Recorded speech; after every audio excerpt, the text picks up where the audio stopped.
আসসালামু আলাইকুম ওয়া রাহমাতুল্লাহি ওয়া বারাকাতুহু।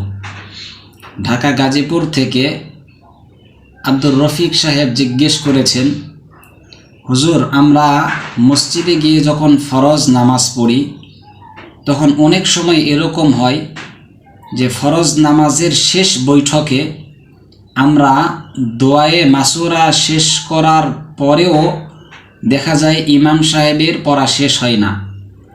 তাহলে আমরা যখন দোয়ায়ে মাসুরা পড়া শেষ করব, তাহলে ইমাম সালাম ফেরানোর আগ পর্যন্ত আমরা ওই সময় কি চুপ করে থাকব, নাকি অন্য কোনো দোয়া আমাদেরকে পড়তে হবে?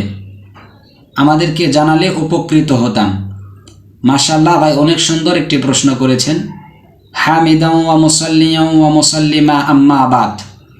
ভাইয়ের প্রশ্নের উত্তর হলো, আপনি যখন ইমাম সাহেবের পিছনে ইক্তেদা করেন, অর্থাৎ ইমামের পিছনে নামাজ আদায় করেন, তখন আপনার নামাজের সমস্ত দায়ভার ইমাম সাহেবের কাঁধের উপরেই চলে যায়।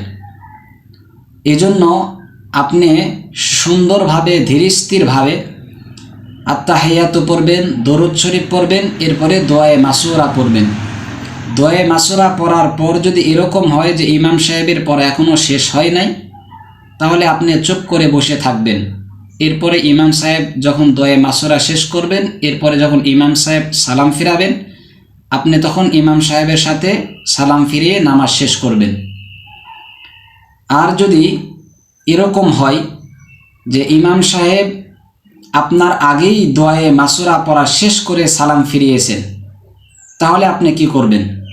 তাহলে সেই ক্ষেত্রে করণীয় হলো যে আপনি যদি 2-1 সেকেন্ডের মধ্যেই আপনার পড়া শেষ করতে পারেন, তাহলে পড়া শেষ করে এরপরে সালাম ফিরাবেন ইমাম সাহেবের সাথে।